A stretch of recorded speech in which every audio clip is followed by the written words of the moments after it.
2026년 이제 네. 1월이잖아요. 매입을 하고 신축까지 했는데 약 한 92억 정도로. 너무 아쉬웠겠는데요. 이거는 이제 성수동 2가 316-1번지 건물인데요. 이게 거래가 안 됐던 이유가 따로 있었는데요. 그때 호가가 125억이었는데 책임명도 조건을 안 됐어요. 가격은 평당 3억 1천만 원이라는 그 아주 높은 가격을 받았던 사례. 얼마나 이제 입지가 중요한 시대들을 느껴지고. 어찌 보면 2025년은 익숙한 단어인 양극화라고 볼 수 있겠네요. 네. 결론 지어볼까요? 안녕하세요. 탑빌딩 임양래 대표입니다. 네, 정 팀장입니다. 2026년이네요. 시간 빠르죠? 네.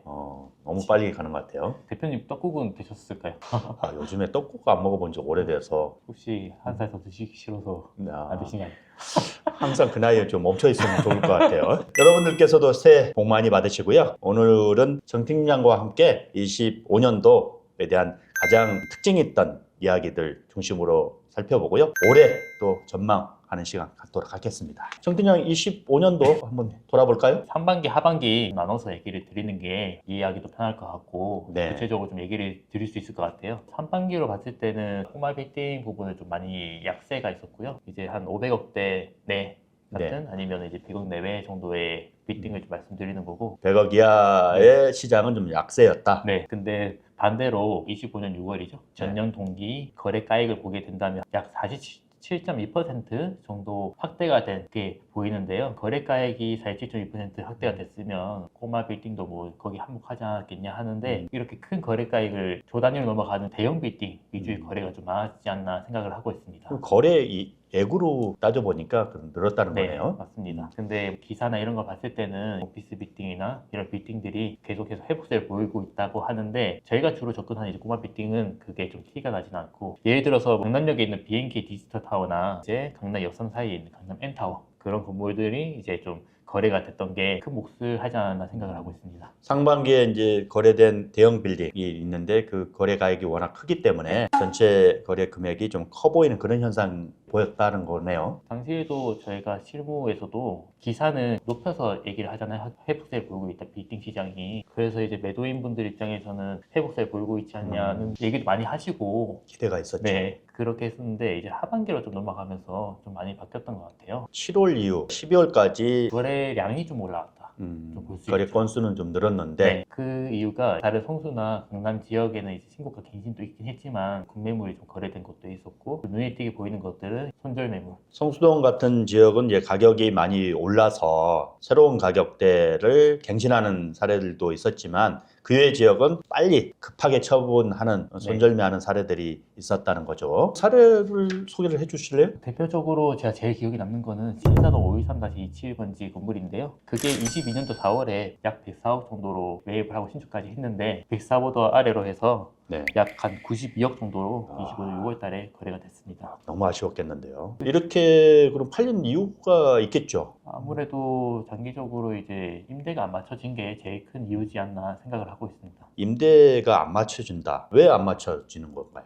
아무래도 어찌됐든 이제 본인이 투자를 했던 비용이 있고 거기 들어갔던 비용이 있고 재매각을 할 때 생각한 금액이 있을 텐데 거기에 맞춰서 임대료를 아마 책정을 했을 거예요. 이게 수익 환원법이라고 해서 예를 들어서 150억에 팔린다 그러면 150억의 적정한 수익률인 임대료가 책정이 되는 거죠. 임대료를 낮추면 다시 역산해보면 매매가를 또 낮춰야 되는 겁니다. 임대료의 몇 천만 원 문제가 아니라 보통 이제 팔려는 분들이 엑시트 하려는 분들이 대부분이기 때문에 매수하려는 분들의 기대치를 못 맞추죠. 그러다 보니까 이분도 임대를 못 맞추고 장기적으로 있다 보니까 재정적으로도 부담이 되고 하다 보니 시장도 회복세가 보이는 기점도 안 보이고. 이분들의 가장 큰 고민이 하려고 하는데 임대료를 맞추지를 못하다 보니까 가격은 낮춰야 되는 상황. 그리고 또 이자는 올라가 있는 상황. 이게 2중고, 3중고였었죠. 그럼 상반기 같은 경우는 꼬마 빌딩 시장은 약간 약세. 하지만 대형 빌딩이 거래돼서 거래가액은 좀 늘어나 보이는 착시 현상이 있었다. 네. 그리고 하반기 같은 경우는 중소형 꼬마 빌딩 같은 경우는 눈물을 머금고 손절매하는 사례들이 있었다. 좋습니다. 그러면 25년도 작년 한 해 가장 기억에 남는 거래 사례를 정 팀장 꼽는다면 어떤 게 있어요? 성수동 건물이고요. 이거는 이제 성수동 2가 316-1번지 건물인데요. 이게 거래가 안 됐던 이유가 따로 있었는데요. 그 이유가 1층 용도가 안 됐습니다. 1층에서 나오는 수익률 합치고 그때 호가가 125억이었는데 이 건물이 2층 건물이죠. 네, 맞습니다. 이렇게 되면 보통은 이제 재건축을 하려고 하잖아요. 매수자들은 1층을 명도를 해야 재건축을 할 수 있는데 이제 하기가 좀 어려운 상황이었네요. 네, 1층 같은 경우가 보통 매수자분들이 신축 계획을 하면은 책임 용도 조건이 많이 붙어서 거래를 하고 싶어 하시죠. 그렇죠. 근데 네. 이 건물은 1층 용도는 불가한 상태로 이제 거래를 희망하고 계셔가지고 그때 거래가 좀 많이 어려웠던 상황인데 이게 그렇죠. 결국은 거래가 됐더라고요. 그래서 이 사례를 꼽았다. 보통 이제 밸류업 신축을 하기 위해서는 매도인들이 기존에 있는 임차인들을 내보내 주기를 바랍니다. 매도인이 임차인 책임명도를 해달라 뭐 이렇게 얘기를 하죠. 근데 이거는 책임명도 조건을 안 됐어요. 가격은 평당 3억 1천만 원이라는 그 아주 높은 가격을 받았던 사례. 얼마나 이제 입지가 중요하냐에 네. 직접적으로 느꼈습니다. 왜냐하면 네. 다른 지역이었으면은 영도가 안 된다면 거의 거래가 어려웠었는데 성수라는 입지만으로도 영도 불가 하더라도 그걸 감안하고 투자를 한다는 게 투자 심리가 엄청 크게 성수 쪽으로 올라가고 있구나 아직도 이 생각을 했습니다. 어찌 보면 2025년은 익숙한 단어인 양극화라고 볼 수 있겠네요. 네. 대형 빌딩 같은 경우는 상상하기 어려울 정도의 큰 금액대의 빌딩들이 거래가 되고 꼬마 빌딩은 대체적으로 손절매하는 사례도 있는데 성수동 같은 경우는 또 신고가를 찍을 정도로 아주 뜨거운 지역도 있었다 이런 것 같아요. 2026년 이제 네. 1월이잖아요. 2026년은 그러면 어떻게 보고 계신가요? 올해 2026년에 대한민국의 가장 큰 이벤트는 지방자치선거죠. 6월 1일에 있죠. 지금 뜨거운 아주 이슈가 있죠. 성동구죠. 성동구의 현 구청장인 정원호 구청장이 3선 만기 제대하는 겁니다. 그래서 서울시장 출마를 거의 기정사실하고 있죠. 그렇게 되면 현 시장인 오세훈 시장하고 매치가 이루어지는 겁니다. 근데 두 분의 부동산 정책을 바라보는 거는 놀랍도록 비슷합니다. 어떻게 비슷한가요? 성수동 하면 우리가 중공업 지역도 있지만 이슈가 하나 더 있죠. 전략정비구역이죠. 네. 전략정비구역에 4구역까지 있는 거는 물론 오세훈 시장의 작품이라고도 할 수 있지만 정원호 구청장도 비슷한 맥락이 있어요. 그래서 성수동을 뒷받침하고 있는 그런 주거시설에 대한 거는 앞으로도 비슷한 정책을 하고 있는데 중공업 지역에 대한 시각은 조금 달라요. 기업의 영리를 최우선으로 하는 오세훈 시장이 있고 정원호 구청장 같은 경우는 공공의 이익 환수, 기여를 좀 바라보고 있습니다. 그렇게 되면 정비구역에 대한 부동산의 진행 속도가 좀 떨어지지 않을까 이렇게 생각을 하고요. 주거시장도 어쨌든 이제 상업용 부동산하고 긴밀한 연관이 좀 있다 보니까 네. 꼬마 빌딩이나 상업용 부동산 쪽에도 많은 영향이 가지 않을까 생각을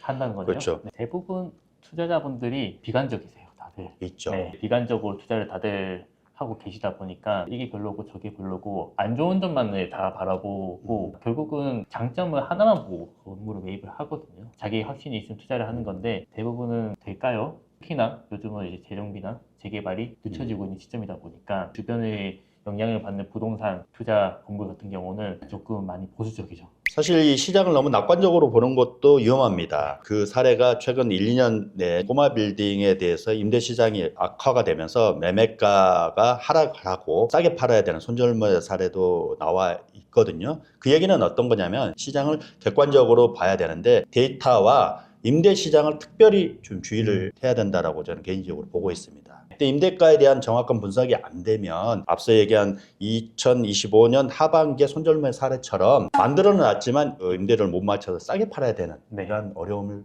겪을 수 있다. 다시 이야기하면 저희 같은 중개법인에서는 매매가를 산정하는데 임대료의 철저한 분석과 거기에 대한 리서치, 준비가 필요하다고 생각을 합니다. 그러면 정치적인 걸 정 팀장이 물어봤는데 이벤트가 있음에도 불구하고 결국 투자자들, 성공하는 투자자는 그 속을 뚫고 나가는 결정하는 힘은 또 따라갈 수가 없는 것 같아요. 그래서 이런 걸 잘 분석을 하되 추진할 수 있는 힘은 투자자로서의 꼭 필요하지 않나 이렇게 생각합니다. 결론 지어볼까요? 결론은 철저한 준비를 하되 그거는 중개법인과 중개사의 도움을 받고 공부를 하고 자료를 준비를 하되 마지막 순간에는 용기를 내셔서 결정을 하시는 게 좋고 부동산에 대한 거는 또 규제만은 가지는 않을 겁니다. 왜냐하면 지방자치 선거의 의미는 부동산도 잘 거래가 되길 원하거든요. 그런 것도 힌트로 말씀을 좀 드리고자 합니다. 어쨌든 저희도 중개사의 역할이 자료를 보충을 해주고 토의하는 느낌이거든요. 이렇다 단정을 짓기보다는 저희가 자료를 바탕으로 어떤 판단을 하시냐 매수를 결정할 때는 중개사도 결정을 도와주는 쪽이다 보니까 자기 생각을 다를 수 있는데 이 부분 한번 참고해 봤으면 좋겠다 이렇게 하고 함께 결정을 하는 거죠. 오늘은 2026년 새해를 맞이해서 작년 한 해에 대한 거를 되돌아봤고요. 상반기, 하반기 전체적인 특징 재미있는 사례도 봤고 올해 2026년에 대한 전망도 함께 이야기를 나눠봤습니다. 저희가 유튜브를 하고 있는 이유가 여러분들께 좋은 정보를 전달하기 위해서인데 우리 정 팀장이 수고를 많이 하고 있습니다.